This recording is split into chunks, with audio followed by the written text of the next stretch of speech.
Happy 2026 to you. I guess this is one of our first like proper videos. I've been doing a lot of match reactions, but we have Abby from Woso North back again to talk all things Woso. I don't know what I've titled this yet, but Woso stuff with Woso North seems like the title will run with. Abby, how are you doing this year? Doing well. It's we're 1 month and 11 days into 2026. So far, living the life, enjoying WOSO, European WOSO, but getting excited and ready for North American WOSO, NWSL, and most importantly, Northern Super League as well. That is true. We are seeing rosters coming through. You might as well just start there with NSL. We've seen Toronto. Why are we playing so many games at? We will win a game at BMO this year. That's what I'm going to say. We're going to win a game at BMO this year. I feel Cursed, strongly about it. cursed stadium. It's a cursed. It's the curse of the first year. Okay, what year two is when the wins come. This is what it is. But look Okay. back, look back with me at the first year for the NSL, but then also Toronto, AFC Toronto. We were there at the first game. You were there at the final game. Like, talk to me about your experience of finally having a professional league in Canada that you can have access to. I think, it went beyond my expectations. I didn't really know what to expect with the first league. Obviously, being in Canada, that wasn't really something we'd ever experienced in WOSO. We did, of course, have like the MLS with the men, but MLS already existed and Toronto was just sort of tacked into it. This was Mhm. like seeing a league start from the ground up. And I thought it was incredible. I thought the quality was really good. I think being in Canada, we're already used to seeing NWSL soccer, NWSL football. And so I would say like similar style, a bit more transitional, direct. Most of the fields being turf contributed to that sort of transition and Yeah. speed. But exciting to watch. And yeah, I saw the first game at BMO. You were there, and then I saw the final game at BMO, and yeah, unfortunately both losses, but it's still very enjoyable experiences and enjoyable season. Yeah. No, I think it was a great first step, definitely. And I think everything from production was great. I thought the games I was able to go to were great as well. And like you said, I think it exceeded a lot of our expectations. And I think that's great going to year two because now that we see that, do we just maintain it? Do we continue to exceed the bar that was set for us? I'm intrigued to see what they do. From an AFC standpoint, because then I have a Ghanaian question for you a little bit later. But from an AFC standpoint, what have you liked about what they've done with their roster going into year two? I know the big headline is they lose Emma Regan, and that'll be a talking point a little bit later. But what did you like about the offseason? You think they have a chance to repeat to get the Shield times two? Times two. Yeah, I mean, I think, yeah, obviously losing Emma Regan was a big loss. She played every single minute of every game. I think she was an Iron Woman. Mhm. So obviously, any team who loses someone like that, it's going to hurt. Thankfully, I guess to answer your question, the positive about the offseason is we got a really good replacement in Samantha Chang. I think she's from Mississauga, right? So she came home. I loved that. When we would play Vancouver, she was scoring. She scored on us. I was like, Yeah. mm. And it was actually really interesting because I remember there being a joke about Emma Regan and Samantha sort of swapping because Emma was from BC and yeah, no. So I think like on top of that, I think solid replacement for Emma Regan. Not a one-to-one, but pretty solid. And then we retained our main players. I think Emma was the big loss, but apart from that, like we kept Kaylee Hunter. Of course, we got Small, Okoronkwo. Like all of these players got to stay. Some of them re-upped and extended. And so I've been very happy with their offseason. And I feel like there's no reason to think they won't be able to to be close to fighting for the shield, if not getting it Closest. again. If not Ah, getting it again. say it with your chest, Abby. I We're don't want to taking the jinx shield. it. I don't We're I don't want taking to the jinx shield. anything. Jinx Gotta say it with your chest.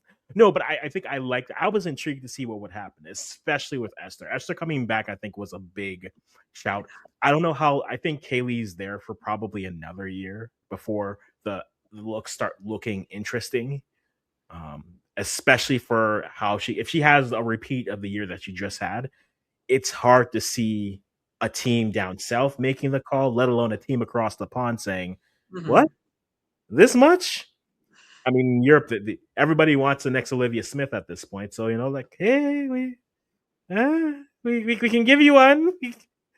We may have the money to do it, but I think definitely you sit in a good spot. I've liked what a lot of the teams have done. It makes me yearn for at some point. I wonder. I know we're in year two, but expansion makes me like it's exciting. Like, where would you add teams? Where would you cluster teams, or just say province and go? Cut down on travel and the likes. I will continue to say Moncton is a stadium. It is sitting there. Let's use it.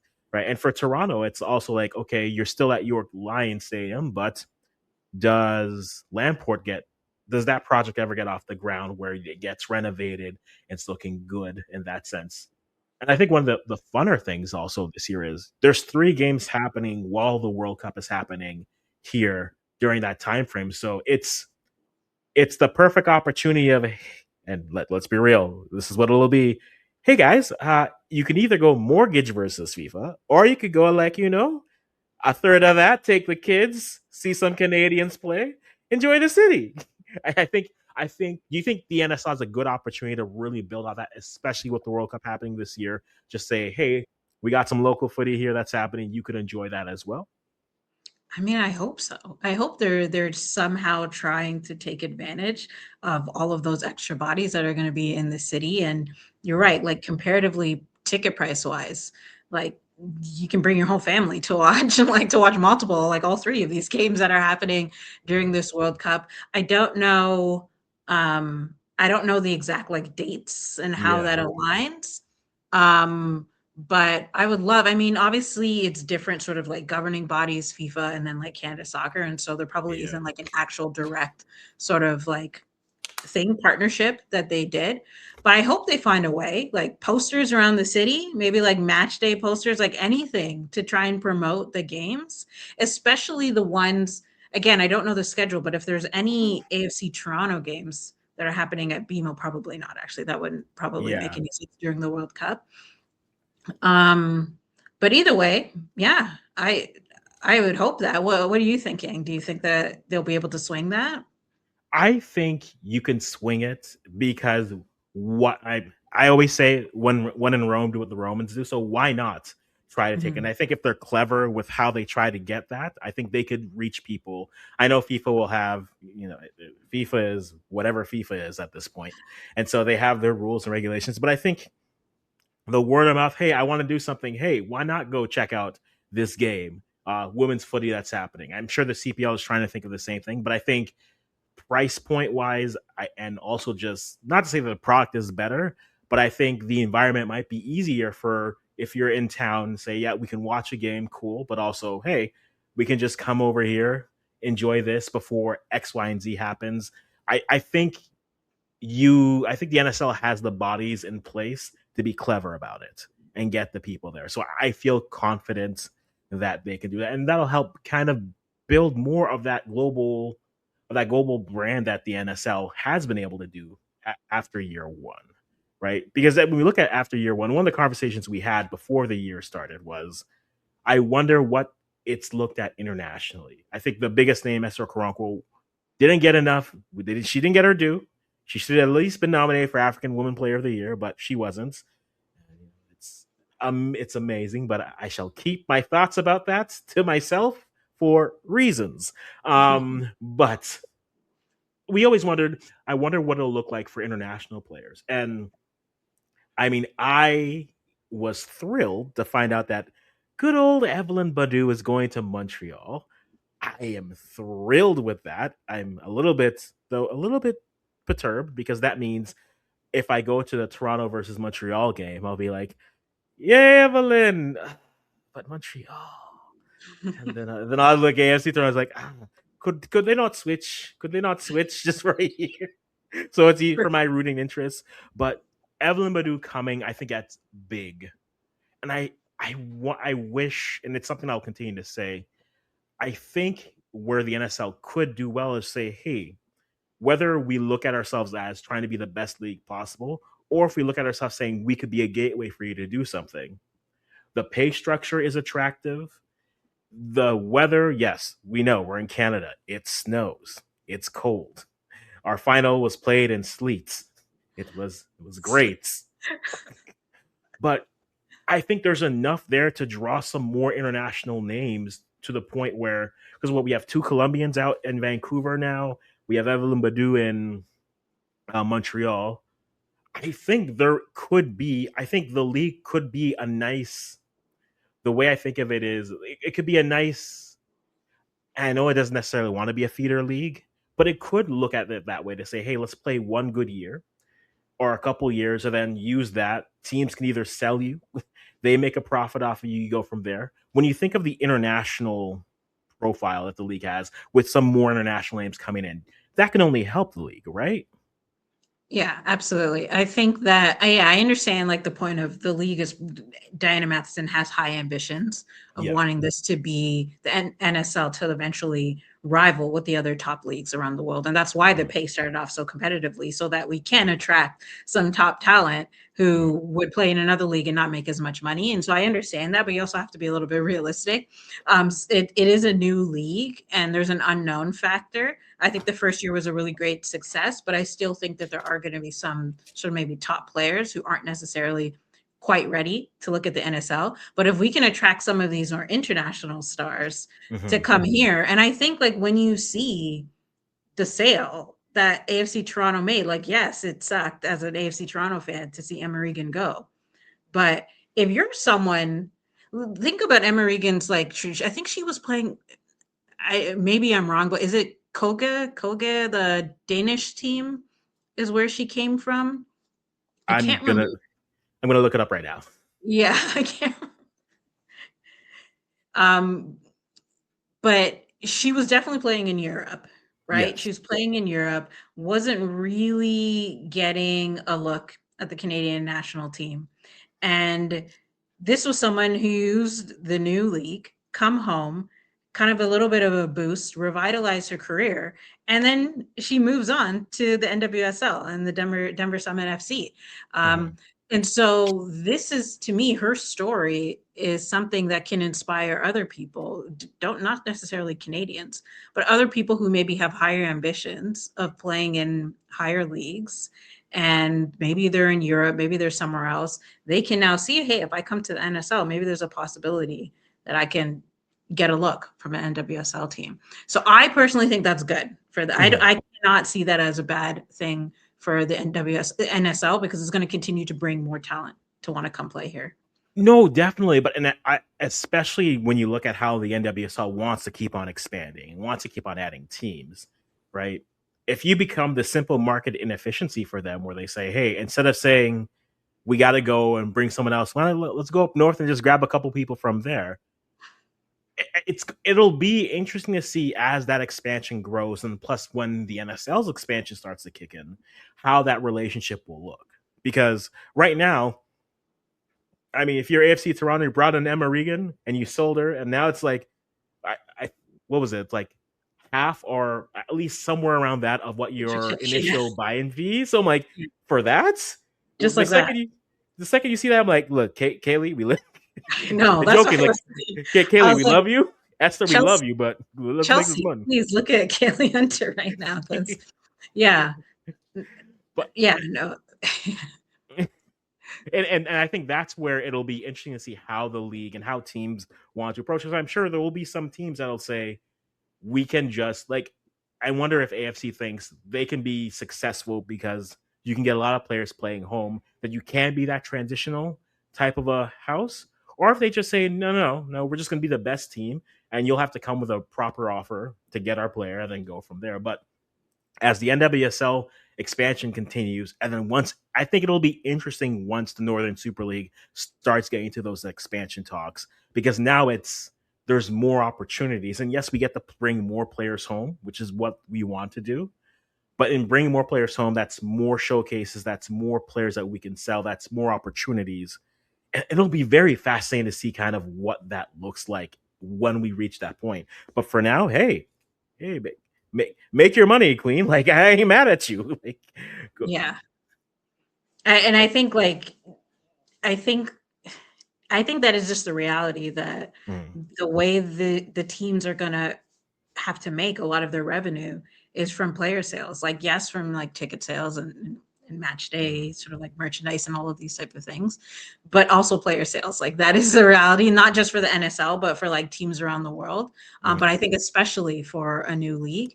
And yeah, we are already seeing this sort of like relationship, not just with sales, but with the loans. We're seeing mhm. a lot of NWSL player teams loaning their players out to Canada now. You've got this Yeah, close location.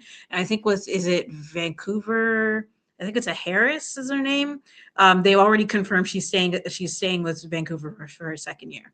yeah. Um, so that shows that she wants to also stay in the Mhm. NSL, which is lovely to see. And so I think both leagues are going to be able to benefit off each other for sure. No, I think it's a perfect symbiosis. And we've seen internationals like Mia Pont is leaving Roma, Yes. going to Vancouver. Hey, I mean, you get to go home, dinner and a show. Why not? Like, I think that works. And so, again, the more of those opportunities you have, I think that works. I think the support was great for year one. I think right now getting them into locations that work, because I think again Lamport would be ideal in a perfect world for them, but Montreal's location I think works best for them. Swangard works great for the Rise. McMahon is okay for the Calgary Wild, but I'm sure if they could find something a little bit cozier, they would probably go to that. And Mm. then Wanderers ground and out in Halifax. I mean, probably one of the best grounds overall in Canada. Were you able to get to some road games this year, or just primarily in Toronto for you? Just the Toronto ones. Hey, Montreal is happening. We got to make that trip, okay? It's To a close support. one. I was going to say it's a close one. There's still Ottawa. I always forget about Ottawa. But yeah, Montreal. I want to check out Halifax too. Mhm. That'd be really nice. One thing I wanted to mention before we switched was um because you mentioned Evelyn Badu who joined Yeah, Montreal. Montreal. And I think what's been interesting with like a lot of the African players, I remember I did this video on my channel about like African players in the NWSL, I think.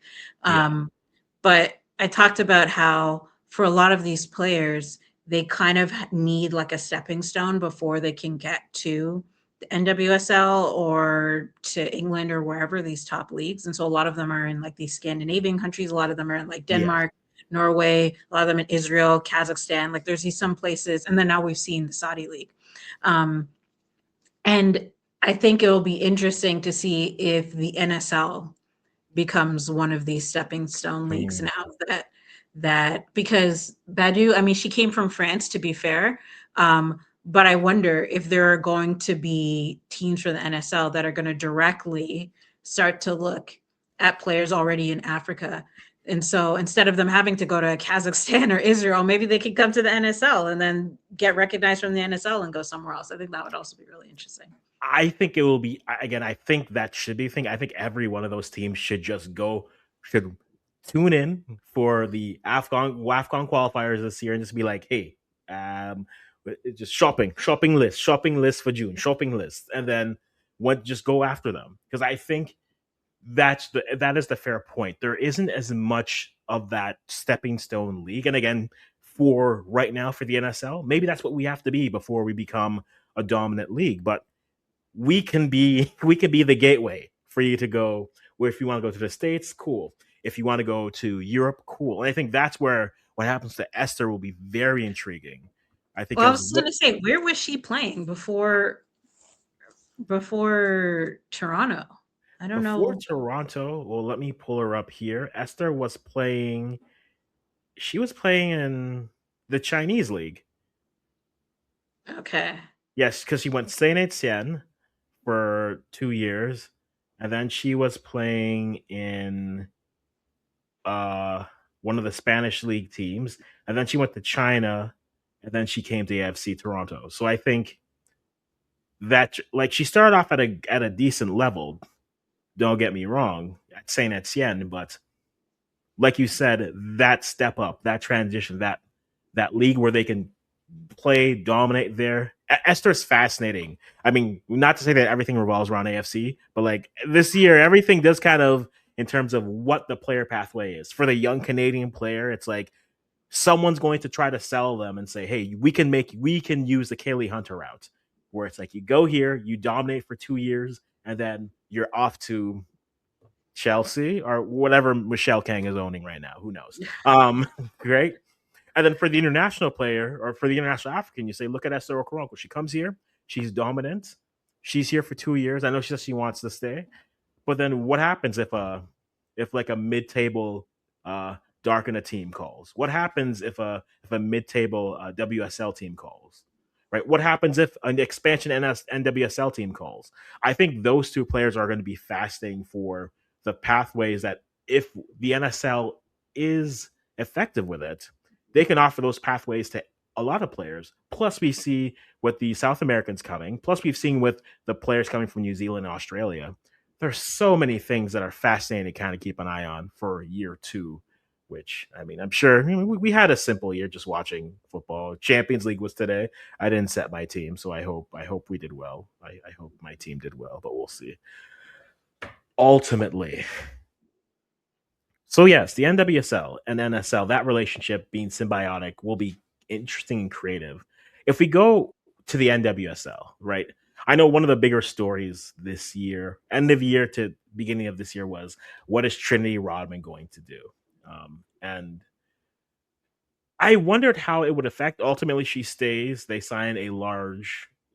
I don't even know the terms, but I know it's a one of a kind type of a contract for her.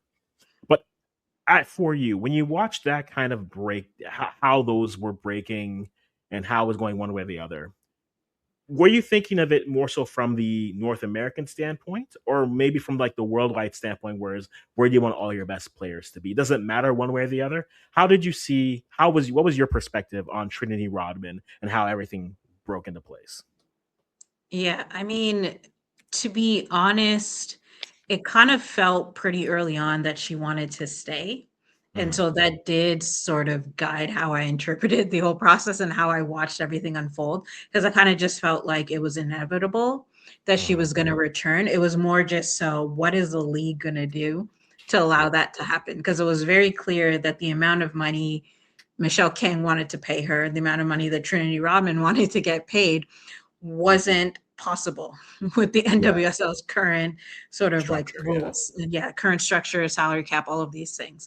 And so that part was interesting for me. It's like, are they going to just raise a salary cap, which is going to benefit everyone? Everyone. Yeah. Or we saw the alternative, which was this high impact player rule, which helps a smaller finite group of people. But I think ultimately for the NWSL, obviously this is great news to be able to keep Trinity Rodman. I think losing Naomi Girma, Alyssa Thompson, Mm-hmm. Sam Coffey recently, and I think those players stand out because they're U.S. women's national team players. They were playing in the NWSL. They became stars in the NWSL, and so those are the names that get talked about the most. But I think also underrated are the college players, the players that are Yeah. leaving college and going straight to Europe, or the Mm-hmm. American players that are going straight to Europe, like a Kat Yeah. McCarroll, we can call her American. Even a Jade Rose. Historically, Canadians wanted to stay and play in the NWSL. She goes straight to Man City. Yeah. So I think being able to keep a player like Trinity Rodman was massive. And also, I think like Michelle Kang, it's always, there's always going to be people feeling like one of her babies is her favorite.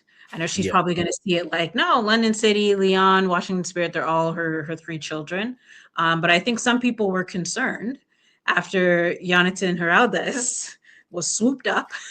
He stayed for a year and then he was swooped away and taken to Leon. And so I think the ability for Kang to also get it done, keep Trinity Rodman at home, I think was good. I think it was good for the league. No, I think that is a very fair point, and it opens up the fact to just how prayer retention works, right? North America, I mean, they recently NWSL recently got rid of the draft, right? We don't have a draft in the NSL, and so it almost makes you wonder. I think it can be successful, and I want it to be successful because the idea of a draft is like, no, you sell a player on what they can do versus just saying, "Hey, because of last year's results, I choose you." No, like at the end of the day, any player, it's like, no, where do I fit into this, right? And I think that's a fair point to bring up. And the more you have it, I do wonder eventually, and this is where what the actual synergy between the North American style of football versus the European style of football, where there's more player or players can leave, they can be sold, versus say in North America where it's like, yeah, we are going to have a trade. Now we saw the NWSL say, okay, yeah, players have to be in approval of trades, which to me was like, yeah, why don't we do this? This is what happens when you spend your entire life watching sports, male sport dominated sports, and just like, it's the business. What do you mean it's the business? The team wanted to trade you for assets. So you're living in Wisconsin now. It's like, oh, I love Wisconsin, by the way. No, nothing against Wisconsin. I've been there many a times, but it's interesting to see how they give those players that autonomy and that agency, but then also try to work in a world where it's sports, right? So there's almost that we expect that aspect of it, but then also, but let's give a little bit more. How have you liked the NWSL and also the NSL year one without a draft and having just the sign players, get them into that? Do you think that is a model for success for North America? Um, I think it's the way to go. Personally, I think you said the words like the autonomy, the agency. I think like I watched a podcast once with Jessica Berman, the Mhm. NWSL commissioner, I guess is her title. And she was talking about this like balance of recognizing that football, soccer, it's a global sport, that where like the best in the world is seen in Europe where there isn't trades and there isn't drafts and there isn't all of this stuff. Yeah. So it's a global sport, but it's operating in North America, the NWSL, where North American investors want trades Yes. and all of these type of things. And she was talking about like it's a fine balance. And I think, the more global you grow, like the NWSL is constantly attracting people from other parts of the world where there aren't trades. There aren't these expectations that one day you're going to get traded to Wisconsin, right? And so I think like the players are your assets and you have to make them happy. Amadine Henry stands out to me, playing at Lyon for so many years, Yeah. comes to us Angel City, then gets traded to Utah. Like this like I hope she agreed to it, but like those type of things can't happen. So I personally think like this is what needed to happen, just given the circumstances and given how global football is. Like I do think this was the way to go. And I think if we look at the NSL, that's perfect because there was no like history, like residual, like for example, Yeah. Washington Spirit. I think Trinity Rodman was the number one pick. Like Yeah. Portland had Sophia Smith. So like even though the NWSL has gotten rid of those things, there are still teams who have benefited from the previous system. The NSL didn't have that. Everyone started from zero. And we saw for the most part, apart from Halifax, I think it was a pretty competitive. I think everyone was pretty competitive. And even Yeah. Halifax got pretty good at the end after they made some transfer deals and some loan deals. They finished the season relatively well. And so I think that was proof that like, yeah, no, you can give players autonomy. You can allow players the choice of free agency and it'll work out. You're not gonna run into huge amounts of imbalance. Hmm. I mean, the closest thing we had to anything like that was Latifa Abdu going from Montreal to Vancouver last year, which was just everyone was just like, "What's Yeah. going on? But What that wasn't happened?" even a trade though, which was really interesting that they just Yeah. terminated her contract and then she freely signed with Vancouver. And I really actually wonder why a trade wasn't worked out instead. I don't know the specifics behind that. Yeah, I it guess they was. could have got some good assets for Latifa Abdi. So I'm very curious why they just chose to terminate her contract. I'm sure there are stories within those training facilities that we will never know until the podcast happens. See, you got to position yourself as like the when stuff happens, they go to Woso North and it's like, hey, so tell me your truth, girl. Tell me your truth. What happened in this? This could be your future, Abby. This could be your future. But speaking of the differences, let's hop across the pond here, and I have to commiserate with you and say you're Chelsea. what's just going on with them? Like third in this economy? Why? In big 2026, what's going on? I don't know. They're in flux. They're a team in transition, and it just happens to be coming a year late. I Mm, think if we looked like this, Chelsea looked like this last season, people were like, oh, it's first year without Emma Hayes, Sonny yeah, Bonpastor is trying to figure things out. Even the like Fran Kirby's now gone, like the legend, some of these legends, Sophie Engel have gone. But because they went undefeated domestically and won the treble, it kind of masked the yeah. fact that they are in transition.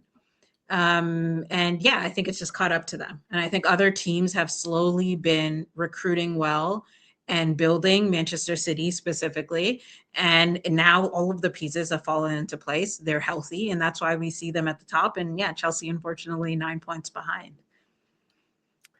It's I almost want to say that I think that they had the year this year that they thought that people thought they were going to have last year, right? Yeah. And so I think this kind of fits where. So I'm not necessarily overly surprised. I say this hoping that Wolves pays their professional fee and gets to join WSL two, so that I can have a one of these Wolves teams are going to win a game, and it's going to be the women. So I might as well put everything behind them. So, but yeah, I think Chelsea transition is fair, and I think injuries happen to them as well. I mean, they're just getting Khadijah Buchanan back this year. Gurma has played well. Let's not pretend that she hasn't, but it's been a transitional year. How have you liked the top teams, and especially this year going into it, seeing the likes of Arsenal saying how much money are we going to spend? Yes. The seeing Man City say we're here too. Don't forget about us. And then United is there as well. Not to throw shade at United, they're just there. But how have you liked how teams approach this year and how they're doing so far in the WSL?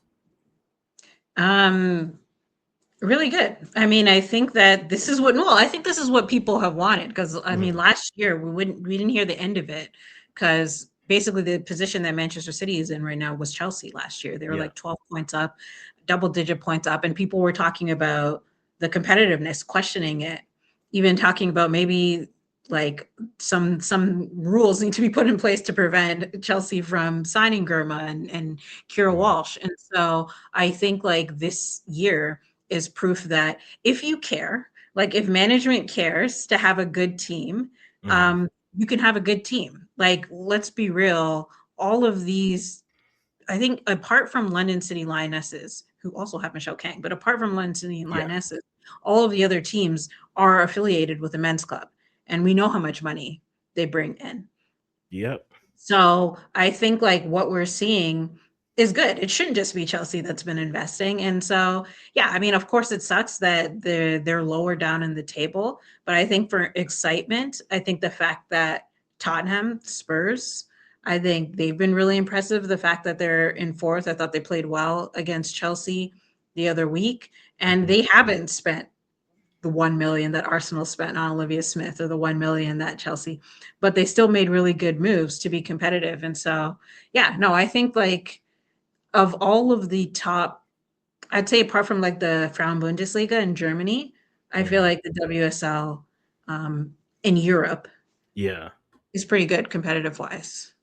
Do you think with the spending that they're doing, does that put it clearly puts the other leagues on notice. Like let's that if you want good players, you need to spend. But is there a fear that then that centralizes it too much for just saying, hey, if you're a player, and maybe that's not said or maybe that's just implied, if you're a player worth anything, you're in the WSL. Forget Barca, forget Bayern or Wolfsburg. If you're doing anything, the money is there and all the players. Is there a fear with that? With other teams starting to step up in terms of their investments, getting players in, or is it just would you say teams gearing up for the long haul? Right, you're playing not only your club and then your cups, you got the Champions League on top of that and everything. It's more so just teams getting deep teams. Like, how do you think that balance is being struck right now, and how do you see it? Yeah, like are you saying like do I think that the teams who are starting to sign more players, they're doing it out of fear or are they just doing it because they want to build? Yeah. Basically, are they doing it because they're building? Yeah. Mhm. Um, I mean, I think like I don't know obviously for sure, but I think like little things like I don't even know if you would call it little, but Chelsea and Alexis Ohanian, Yeah. um, Mr. What Serena Williams, his investment of Chelsea, the 20 million, and a lot of conversation was Chelsea doesn't need that money. Like this is a lot of things that was coming up, Mm, and that Chelsea was evaluated at like a huge sum of money, like it was like 500 million, 300 million. And Angel City was also evaluated. I think that there are other people, I think there are other owners of other teams who are seeing things like that. Because mm, I think like historically that those numbers were not associated with any women's teams. And I think now people are starting to see that and they're like, okay, maybe there's money in my women's team. Maybe I should start paying a bit more attention to them. And so I think there's a financial incentive, and I think there's also a like women's football is growing. We should have a yeah. good we should have a good team. Let's start trying. I think Spurs is a really perfect example of that. I wouldn't. I know Chelsea gets a lot of attention, but I think Michelle Kang is also contributing a little bit to this because London City Lionesses, newly promoted team, spent like the most in the off season. She broke the record with Grace Gioro. She brought in all of these other players. And if you're another club who's been in the WSL for all the years and never spent that, and you see a team that just gets promoted start spending all that money, maybe it pushes you a little Mm, bit to wanna spend more. But it's interesting. But I will say, like, players still make a lot of money in like Lyon. I think there was an article that came out that was showing the amount of money that some of the players were making. It was like 80,000 a month. It was actually really, we really get insanely high amount of money. decent. It's decent money. Yes. 1,000 a month, yeah, it's pretty decent. And so, like, I think the top teams like Lyon can afford. It's the other teams in the league, not so much. Whereas I think that WSL has more teams that can Mm, afford. Whereas these other leagues just have like maybe like one or two at the top. I think the WSL has a bit more teams. And so, yeah, to your point, like I do think there are going to be a lot of people who are watching and thinking, okay, yeah, if you want to get paid a lot, England and NWSL is where it's at. mm. Champions League question for you right now for the Women's Champions League. The first round we have, Atleti playing Man U, Paris FC, Madrid, Leverkusen versus Arsenal, Wolfsburg, Juve, Chelsea sitting probably going to be facing Arsenal in the quarterfinals. Do you think, based off what you've seen this year and from whatever you've watched, do you think we're about to enter an era where the English teams are going to have their crack at Champions League and European dominance? Or do you think last year was more of a blip and Barca's coming back with a vengeance, and all the passes, because Salma is on 2 feet now? Like, how do you see? How are you liking your team's chances? But then, how are you liking the draw for the Champions League as it's set up for you on the women's side? Mhm. I mean, for Chelsea, yeah, I'd be lying if said I wasn't nervous. Obviously, Chelsea sort of it is looking like they're going to play Arsenal, and Chelsea just lost to Arsenal a couple of weeks ago, 2-0. Arguably could have lost the first time we played them. So I'm not sure how it's going to go for Arsenal. I know a lot of people think of their win last year as a fluke, but they played the way they needed to play to win. Mm-hmm. Like, and that is what happens when it's a one off. Like, you do benefit from the fact that not having to play them in two legs, anything can happen. And I think with how Chelsea looked against Barcelona this season, Chelsea competed well. That 1-1 draw, I think Chelsea should have won. I don't think it's that set in stone who's going to win this year. I think Lyon has still looked really strong. I think Bayern didn't have a good first game against Barcelona, but has since strengthened. And so I think out of all of the years, this is the year where I'm the least certain Hmm. about who's actually going to win. And then I think next year, I'm really interested to see how Manchester City is going to do, because the whole thing that sort of derailed them last year was injuries. Yeah. They had that game against Barcelona, beat them 2-0. It was this huge deal. And then they completely broke down. And Yes. so if they can stay healthy, That would also be interesting to see how Manchester City can do in I, Champions League. I'm very fascinated. I think the money that Arsenal spent, you would argue and understand why people would fancy them, but Barca is sitting. Barca will probably play Madrid in that, or Paris FC. We'll kind of see how it is. I'm it. It's fascinating. I've gotten more into the women's Champions League this year because again, Wolves. I support Wolves in Europe, in England. So what else am I going to do with my time? I'm gonna just leave them. Leave them. We're going to the championship, but let's talk about these women's sides and see what they're able to do. You talked about the sport growing. I don't know if we had a conversation with you when the news broke that Netflix is going to have the TV rights for the next two women's World Cups. And it's a fascinating choice. I For all their hiccups, their sport broadcasting has improved with every type of foray they've made into it. But having it so easily accessible, that I kind of like that because like I understand why people don't like the idea because like now I got to get another membership to go watch another specific thing. But it's working under the premise that most people have Netflix. I believe me, I understand why you wouldn't want to put it on linear television because linear television you'll get the most eyes. But seeing it basically go behind a paywall effectively, right? One that most of us have. But okay, that's a lie. I don't have Netflix. Illegal streams all day. But like how does that sit with you? Just knowing that the next two are going to be Netflix oriented for you to be able to watch the World Cups. Yeah, I mean, obviously, this is kind of where sports is headed. Um, I watched a YouTube video the other day that was talking about Netflix picking up sports because I think they've done a lot of like boxing matches, for Yes. example, and like financially, it's been really good for them because they've Mhm. seen like the spikes in subscriptions.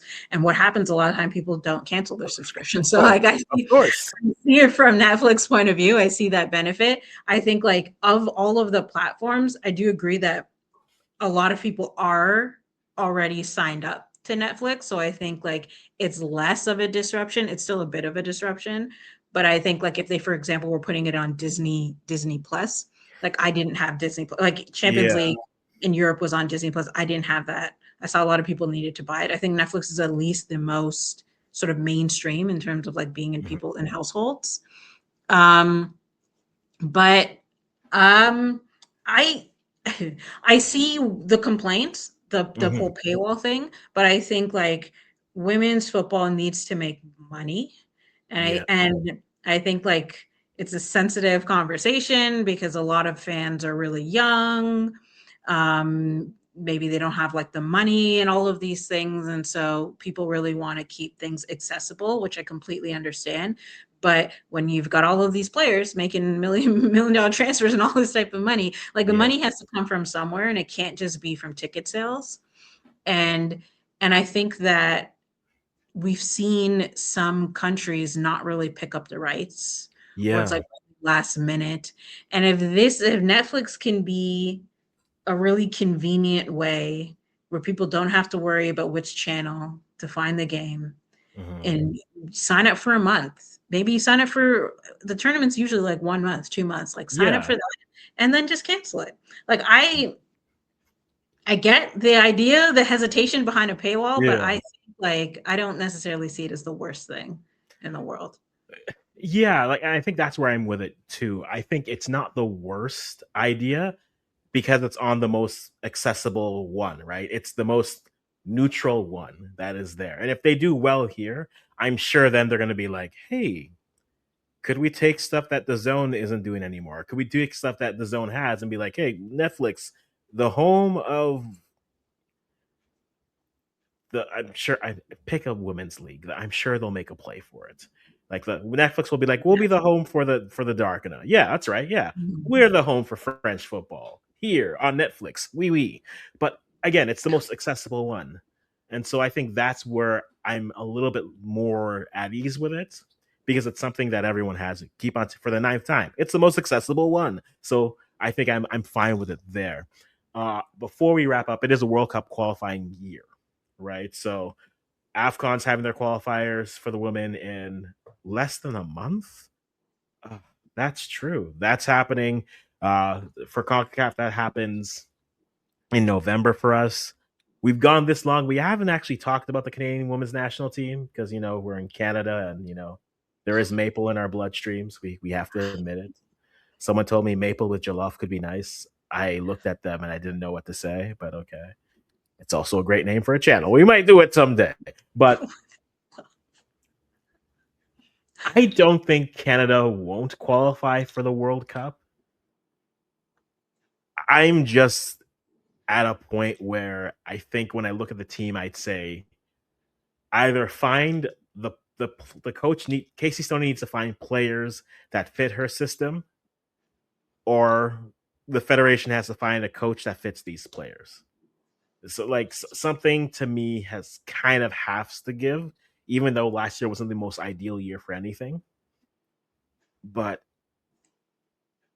I'm also someone who's petty and I'm annoyed that like I got to see the States go through. They're like, let's bring in all our kids and let them play. And then our version of that was like barely barely anyone. Like I know Livy Smith was hurt, but that's Florian Jord for like 30 minutes one game. Or I'm sorry, was that 30 minutes combined for two games? I I am somewhat concerned, but I'm not full blown worried yet. And I think a lot will be decided once the She Believes Cup finishes. Because once that finishes, it's either full blown panic or just no. See, the growth. There's growth there. Like for as much as you follow the Canadian national team, I know it's hard. Champions League is happening, but like, what are your thoughts on that team? Kind of going into a World Cup year this year. I mean, they definitely have to have a better year than last year. Last year was really tough. And it's one of those things that I think what makes last year disappointing was it's one thing if she was bringing in all of these kids the way we're seeing Emma Hayes do it and testing out a bunch of NSL players. Maybe they're not kids, but they're like Mm-hmm. older players in the NSL that never really had a chance with the Canadian national team. And we were struggling then it's like, okay, it's a little bit understandable. But it was the regulars that she was bringing in for the most part. And they looked a bit lost. It kind of felt a bit like what I'm seeing with Chelsea. Same players, but like something from the direction, the communication from the coaching is like Mm-hmm. not clicking. Yeah. Um, and I think like a lot of people were complaining about the fact that, I mean, the thing that Casey Stoney has said a lot is like something along the lines of like, there's just like not enough players, basically, is what she's alluded to. Like, there's just like The not pool enough is good. shallow. We don't have a deep Canada enough doesn't pool. have, yeah, Yeah. the pool is shallow and no one is good in Canada, basically. It's what she's saying, which is just like, how did you take this job? If, like, I don't know.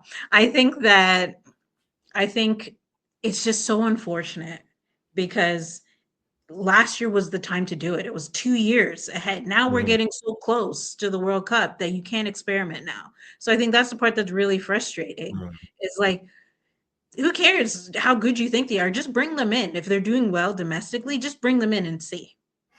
Yeah, but I agree with you, but there's nothing you've said I disagree with. You even prompted some thoughts where I'm like, yeah, like if we had learned something, like I don't mind losing if we learn something. But if we keep on doing the same thing, we keep losing. Like I said, like I would have if you told me we brought like a U23 team and they got beat by the Netherlands, they got beat by Switzerland, they got beat by Japan. I'm like, hey, now we know if these players are at the level. We didn't learn anything. The problem is at this point, we're entering that space of time where we go to the time as a flat circle type where it's just now's not this is what it'll go like. It'll be like, okay, after the She Believes Cup, no, it's important. We need to get the team that's getting ready for World Cup qualifiers. But there's other players playing well. Oh, but we've not seen them play internationally, so now's not the time to call them up. Well, why haven't we seen them play internationally? Oh, because they never played or never called up. Well, can't we just play them? Well, we can't because we're now in a time where we're trying to qualify for a thing, Yeah, and it's the time is a same. flat circle, and it's just we can't do the thing because this is here. But they're playing good. But they didn't get the opportunity. And I think we're entering that era of space where once you get past the She Believes Cup, it's going to be just, hey, these are my players. This is what it is. And I think Casey Stoney has effectively said it without saying it from the standpoint of with who she's calling up. If you're playing in one of these leagues, cool, you're in. If you're not playing in these leagues, make it move. It's basically Priestman and Herdman with the tier one leagues, right? Where it's just they're just talking about we want players in tier one leagues. Like, what about players who are just playing well? And this is where I get on my soapbox and say, if we lose Nikayla Small, I will not be happy. No, no. I get off my soapbox now, but it's If she has another good year, I mean, yeah, you like to think that the fact that Holly Ward kind of has essentially maybe cemented as strong, but she kind of did last year. Like she's consistently getting called up. She was consistently playing. She wasn't just like a pity call up. She was actually getting onto the pitch. Like yeah, you hope that that is a sign that Casey Stoney recognizes that there's good talent. There's other good talent in the NSL. She wanted to bring in DB Pridham. There was that whole sort of passport issue yeah. that happened. So Kaylee Hunter got a call up and then it And got then was hurt or whatever injured. Yeah, happened. Yeah. So like it's happening here and there, but I agree with you that like timing now, it's at the that's why I felt like yeah. year was the time to do it because I agree it's going to be getting closer and closer to the point where it's like we can't test out new people now. We need to solidify our group. And the next year is obviously the World Cup. So the group is going to be solidified. Yeah. And then I think it's the Olympics after. So the group is going to be like we're basically waiting until what 2029 before we get to see any sort of experimental. Yeah, it's a bit. It's a flat circle, Abby. It's a flat Yeah. circle. I think it's unfortunate with the NSL timing. It's like I think if the Mm. NSL started a year earlier, then maybe we would have seen more players called up last year. But like the NSL was new Mm. in Stoney's first year. So it's like it was a bit hard. But Yeah. yeah, I don't know. No, it's definitely something to keep an eye on. And I think the She Believes Cup, unfortunately, will now become the we will watch that and say, please do anything new, please. I beg of you. Right. And even within that, I'm like, the US game doesn't exist to me. Like that game we could win that game 12-0 and I'd be happy. I don't think we'll win that game 12-0, but like that game is outside of I'm like Colombia. Like Colombia is where I'm watching. That's the game. Argentina is I don't care what you do that game, but Colombia, that's the game that I really am going to judge this team on. But yeah, 2026. I was about to say 2027, but no, 2026 is going to be a very fascinating year for Woso. Before we wrap up here, what's the thing that you're excited about this year, women's soccer wise, that you have watched already or are looking forward to watch this year? Um, I think the obvious one is just year two of the Northern Super League. Really interested to see like yes the product on the pitch, but also like the fan support because there's Mhm. always that sort of like first year bounce, new league bounce, and I Yep. hope to see like a continuation of the same level of support. I thought it was really good. I think like you can see on TV from other leagues that some of their attendance is not that great. I thought actually the NSL had pretty good attendance when you watch these Yeah. games. And I'd love for that to stick with. I'd love for that to for us to keep up with that. But I'm just excited to see the evolution of the teams and how they look, how they play. A lot of the teams, some teams lost a lot of players. To be Yeah. fair, I think it was is it Ottawa? There's a couple teams that did kind of lose a lot of players. That Toronto did pretty well, but I'm just interested to see a second year of playing together. I'm interested in seeing Halifax. I know that's random, but they've made some signings. I thought them signing Stella Downing, and this is very niche talk, but like Yes. them signing Stella Downing was really big. There's another player that we were also able to sign. Was it Benatti or someone else? I'm very interested to see how they do because out of all the teams, they did kind of struggle the most. I think it'll be good for the league to be able to see like a team that maybe struggled in year one step up and do better and have owners that really want to do better and perform well without there being relegation and things like that, still just showing that you still want to compete. Yeah. Um, yeah, I'm excited for that. What are you looking forward to? What am I looking forward to? Me this year? Listen, okay. I am looking forward to a Montreal Toronto matchup this year, anywhere, because African pride is a real thing.